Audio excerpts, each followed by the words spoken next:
Hi everyone, I'm Ben Wright, successful entrepreneur, corporate leader and expert sales coach to some of the most talented people our amazing planet has to offer.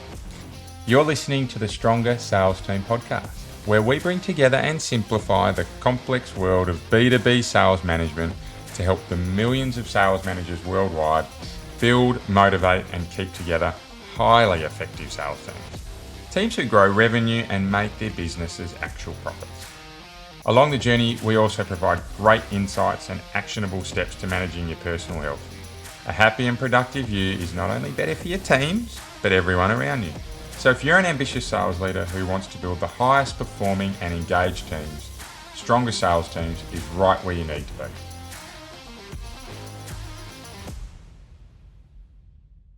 Welcome back to Stronger Sales Teams, the place where we provide real world and practical advice to help you develop superpowered sales teams.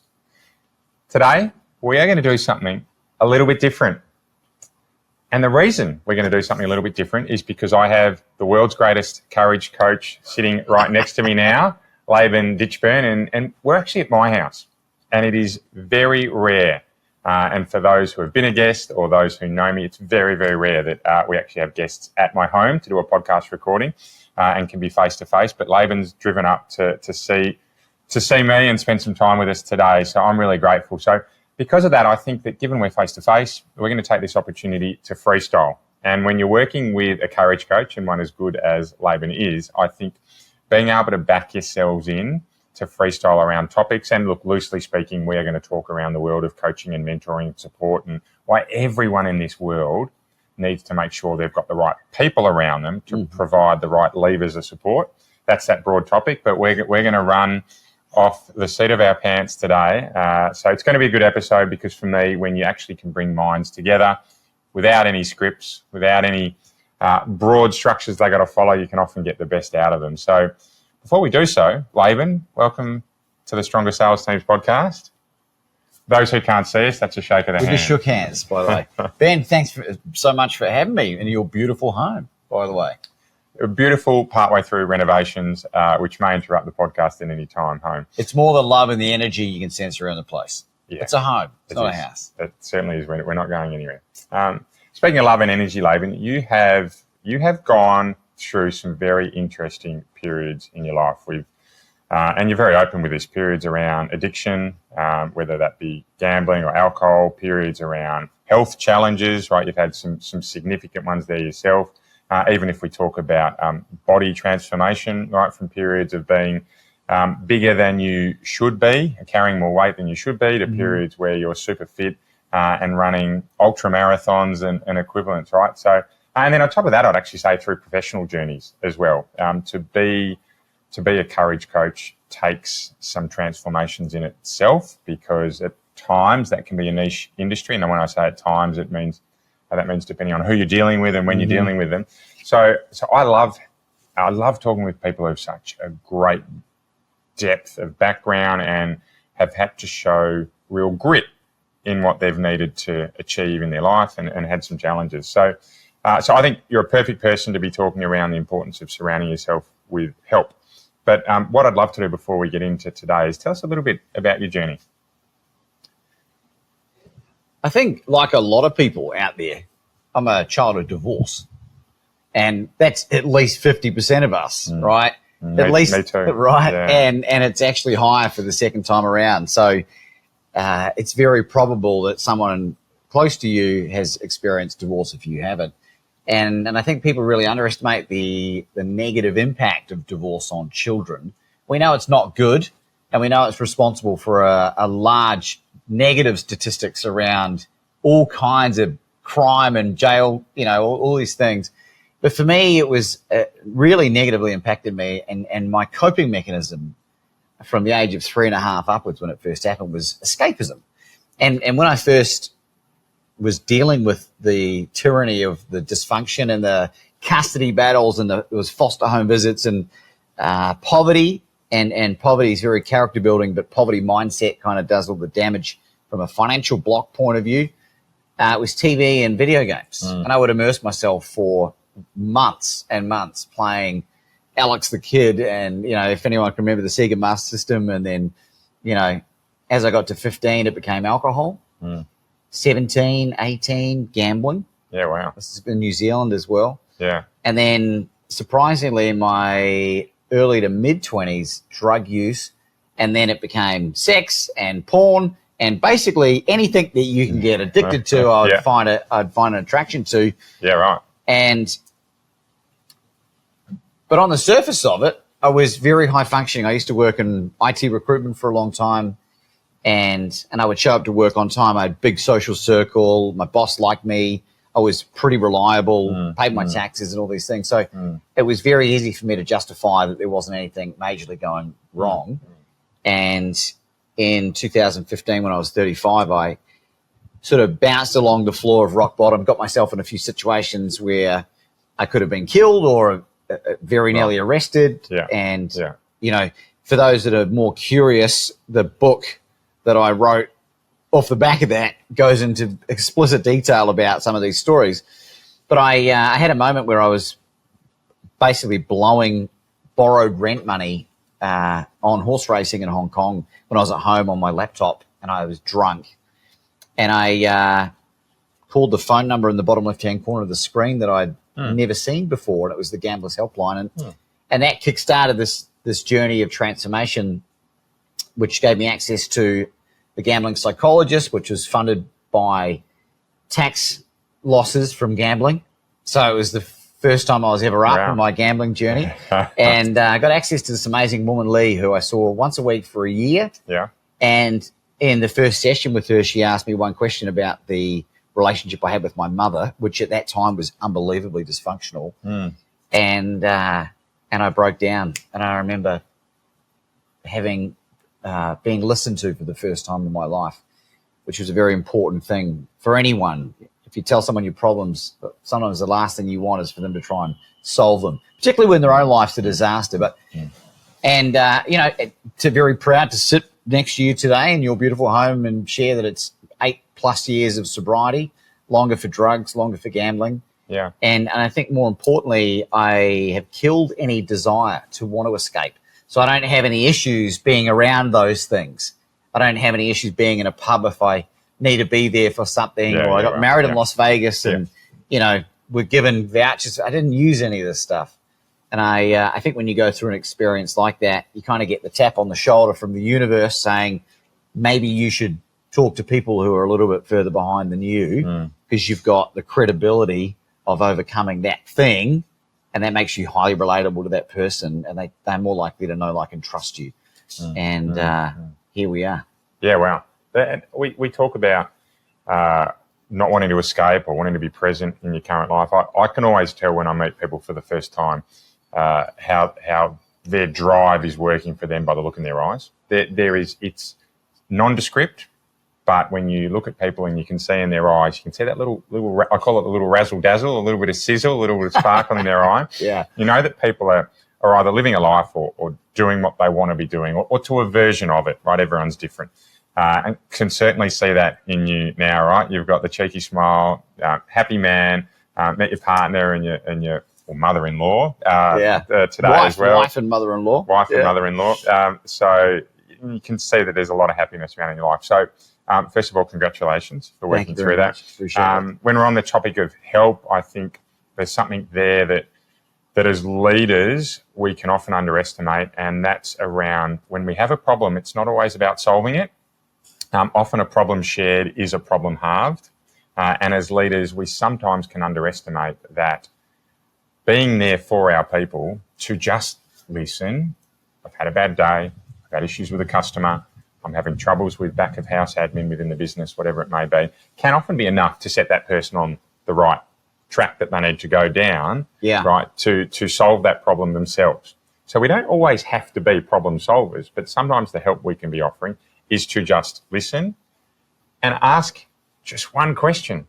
And in your case, it was relationship with your mother. Sounds like that was a bit of a breakthrough there for you. Now, we don't need to ask that necessarily when we have our people coming in to our office with a problem, but, you know, questions are all different. But certainly in the versions of help, I think that's a really terrific place to start. A problem shared is a problem halved, and asking the right questions at the right time can be really impactful to people. Great. So let's keep going. I cut you off there. No, not at all. Well, I think in context to that relationship with my mother, one of the massive catalysts from the bulk of the transformation was forgiveness of self and then forgiveness of others, forgiveness of mum and dad for what they did to me. You know what I mean? And I don't know if you're listening to this or you're watching this and you are holding a grudge towards someone for something they did, and it might have been the worst thing on planet Earth. And trust me, I know some people that have gone through some stuff, including my wife. What we don't realize is that when we hold on to that, you know, people have heard this quote before, but if you haven't, it's like poisoning yourself and hoping the other person dies. And they say that love in the universe is basically the antidote to all misery. And you don't have to be friends with them. You don't have to spend any time with them. But learning how to forgive is one of the most powerful catalysts to an addiction recovery journey, in my humble opinion, and from conversations I've had. And that's kind of the topic of the stuff that I talk about. People go, world's best courage coach. Are you teaching courage? I suppose that's part of it. But like really what I think I'm best at is creating a space, kind of like you're talking about, or exactly like you're talking about, where it's a judgment-free zone where people can see possibility for themselves and they borrow initially courage from me, courage from you, business advice from you, something else from me, until they have vindicated it through their own N=1 experience. And they go, hey, that does work. And that's how you and I formed a friendship. Because what people don't know is that even though I've been doing this for officially 4.5 years, I need help too. And when Ben and I got together, I was in a very, I'm not going to say dark because there was no mental health component, but I was in a bleak place. And it was through we spent a month together, 5 weeks, session a week for 45 minutes. And you created space for me. You were firm with me, but you were kind. And off the back of that, 3 months later, I've generated more business in the last 3 months than the previous 12 months. I am not using force for anything. Clients, health, opportunities are flowing into my life. And I'm not going to say that you are wholly responsible for that, because if you were, then you're wholly responsible if it goes the opposite, right?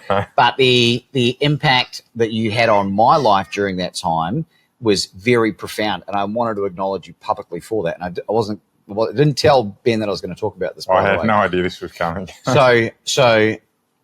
And you and I are very different in our approaches to different things, but that structure that you gave me the space to figure out a few things, and one of those things was meditation.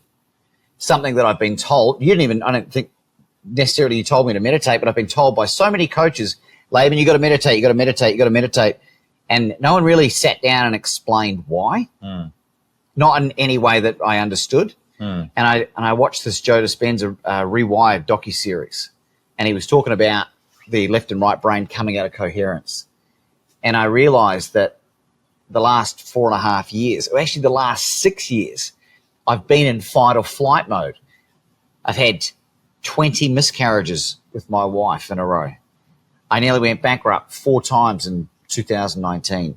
We left Australia during the middle of the pandemic to get away from the tyranny of what was happening in Victoria.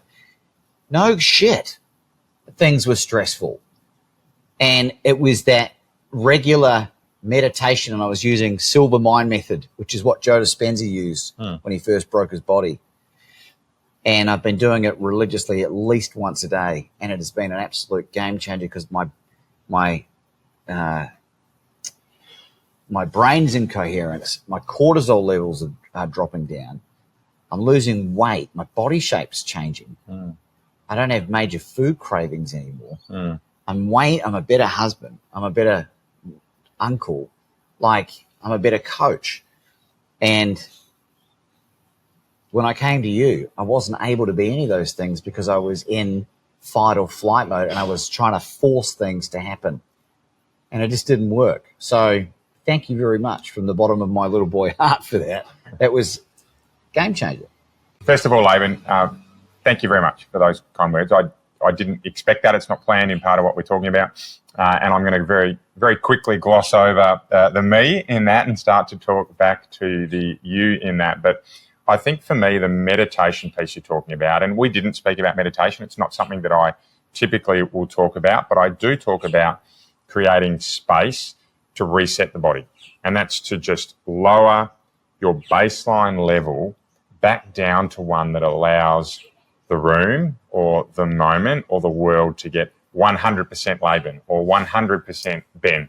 And for you, it sounds like meditation is what's working for you at this point in time to be able to crystallize that moment to work. But also being able to have, when we talk about help, being able to, as leaders, have the time when we can slow down with our team, not be task driven, not be worried about what we have to do right now at this moment to make sales or to make numbers or to do whatever we need to do to run our job or our lives, but we're actually taking the moment to say, do you know what? Let's just have a think about how we behave, how we act, what the world means to us at the moment, what my professional life means to us at the moment. And just by doing that, it allows the brain to shift into a slightly different gear and start to think about what the situation needs from you at the moment. That's a quote from Cameron Schrobb, by the way, who is coming up in a couple of podcasts time. Fantastic. Cameron's a guy I'd love you to meet one day. Awesome. So it sounds like for you that help has allowed you to find the time and the calm baseline that you need to work out what your people that you help need from you next. Without a doubt. And I think, you mentioned I'm a long distance runner. When we left in 2021, we ended up in Mexico, in Playa del Carmen, which is hotter and more humid than Noosa, or Sunshine Coast. Wow. And the roads there weren't conducive to running. And then we ended up back and forth road tripping to the States. So I fell out of routine with running. Running was my meditative state up until 2021. It wasn't intentional. I didn't kind of realize, but I would have these brilliant ideas when I was running. And when you run long enough, you would hope that ideas come, when you're running for 20 hours nonstop. But I realized that the meditation was the missing link. It's not the be all and end all, but it was the final puzzle piece for me, because really fundamentally all other areas of my life were fantastic. The relationship was amazing, health, better than 99.99%, still not, in line with what I want it to be. And I was like, why am I having so many issues around attracting the wrong people into my life, wrong business? And then as soon as I brought the left and right brain back into coherence again, and this isn't a woo-woo thing, this has been studied extensively. Anyone that's followed any Joe Dispenza stuff, they've been doing MRIs on this stuff for years. And however you get into that meditative state, whether it be meditation or swimming or yelling at your wife, whatever it is, that's when all the ideas come. And then I would be halfway through meditation and I would stop it and I would ring someone because of an idea and it would create something magnificent. And it's just happened time and time and time and time again. And when anything that comes to knock me off center, I just drop back into one of those meditations. I did one before I came here. Not because I felt like I needed to, but it was like, why wouldn't I? Yeah. Do you know what I mean?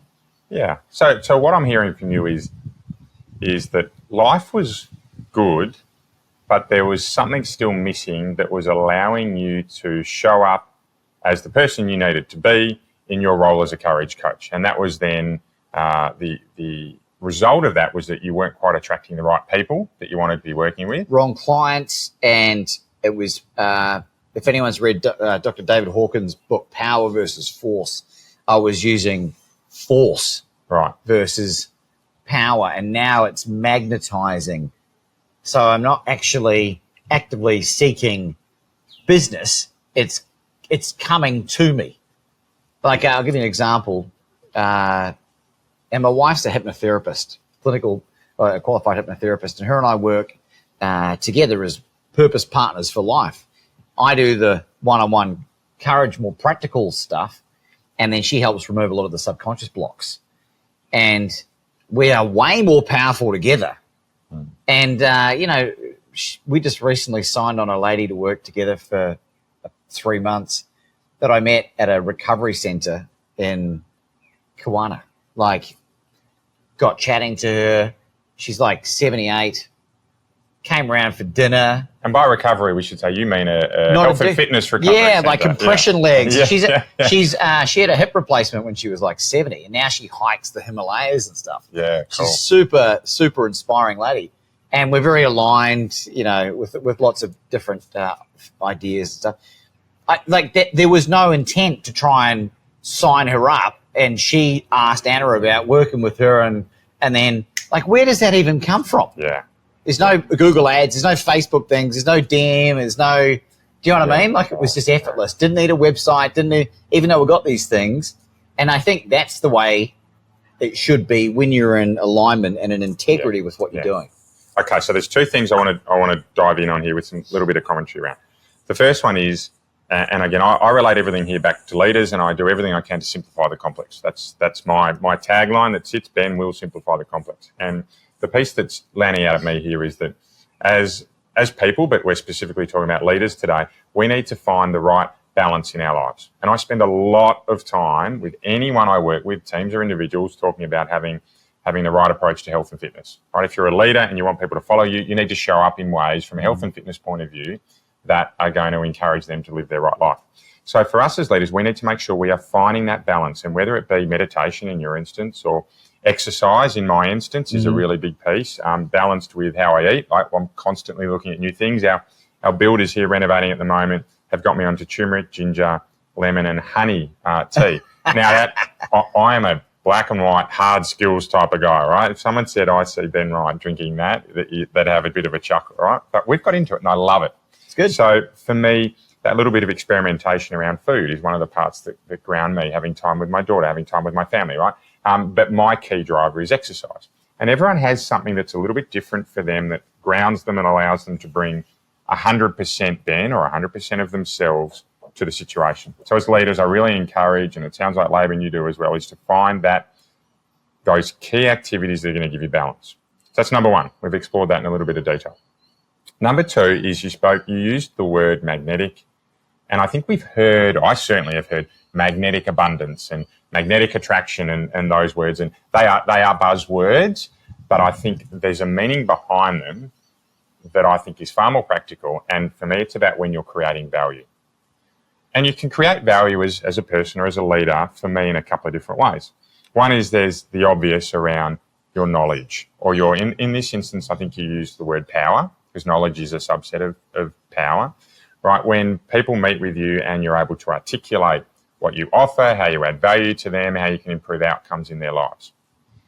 The second piece for me around value is when you meet people and there's the unspoken relationship that can form.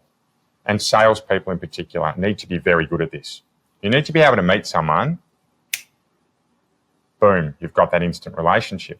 Because if you can do that, people will have some curiosity. Mm-hmm. They'll lean in. I'm leaning into Laban now. They'll lean into you and they'll want to be part of your lives. Without a doubt. And that approach, and I had it yesterday. I cold called someone who's quite senior in the renewables industry, and she took a meeting with me, and I asked her why she took the meeting, and she said, there was just something about you, Ben.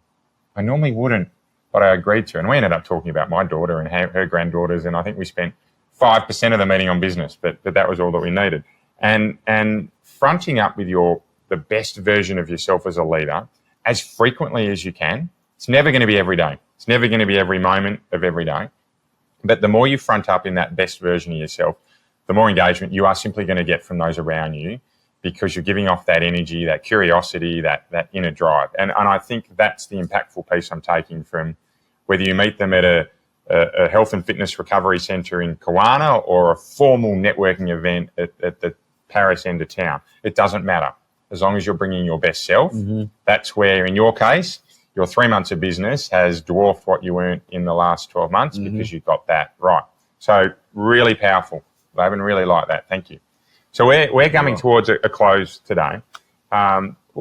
As we leave, and this is a hard question, right? Because I think you're going to have lots of answers to this. But if you were to share something that you would say right now for you would be the most impactful thing that you would recommend a leader do to get the best out of themselves, what would that be? The obvious answer is to meditate. Yeah. But I'm not going to answer with that. Right. The second answer, which you probably don't expect, is full disclosure, don't really have any relationship with religion, but I've become very, very spiritual, and I've become a ferocious learner around the quantum field. And I don't understand how it works, just like you don't know how electricity works, but you know that if you turn the switch, it comes on. And maybe if you're an electrician, maybe you know. Mm-hmm. But I'm not talking to the Sparkies out there. If you're not utilizing quantum entanglement and the quantum field to get what you need and what you want in your life, you are making your life 1,000 times harder than it should be. And you may not agree with it, and I don't care, but that doesn't matter. I have witnessed too many miracles after miracles after miracles for the mathematical probability of that being a fluke to be impossible.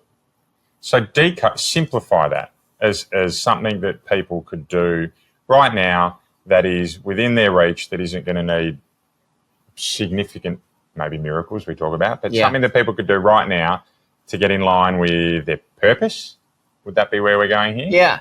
So one of the most mainstream documentaries that came out 20 years ago this year was The Secret. And you might have seen it in your periphery. Had lots of the OG speakers. And Dr. John DeMartini featured in it, who I recently interviewed as well. Dr. Brian Tracy was in there. Jack Canfield from Chicken Soup for the Soul was in there. And Dr. Joe Vitale. If you haven't heard of these people, that's okay. But watch that, and it will give you an insight about what I'm talking about at a much more introductory level, because I remember watching it years and years ago, and I wasn't quite ready for it. And I watch it now with a new set of eyes, and I'm like, I get it now. I get it. It's like whenever you rewatch a movie 20 years later and you just watch it like The Matrix through a very different lens. And you don't need to believe it, but just start exploring it and see what fun and opportunity you can create from it. And I promise you, your life will be infinitely better as a result. You don't have to trust a single word I say. Go and figure it out for yourself. But that's my encouragement to you today. All right, great. So it's called The Secret. Find your sense of purpose. There's some quantum fields. Well, the quantum entanglement and quantum mechanics, it all kind of ties in. And I'm not going to sit here and pretend like I understand it all, but I've seen it in action.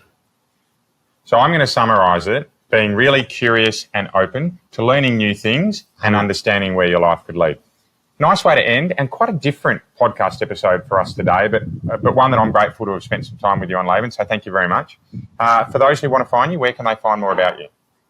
Two ways. You can just Google Laban and Ditchburn, and whatever your search engine comes back, there's only one Laban Ditchburn on planet Earth. Or if you need something a bit more specific, just go to labanditchburn.com. It's got links to all my stuff, the book and the podcast and whatever else you need. Perfect. Excellent. Well, Laban, thank you very much for today. It's been a pleasure. Appreciate you, Ben. For everyone listening, keep living in a world of possibility and you'll be amazed by what you can achieve. Bye for now.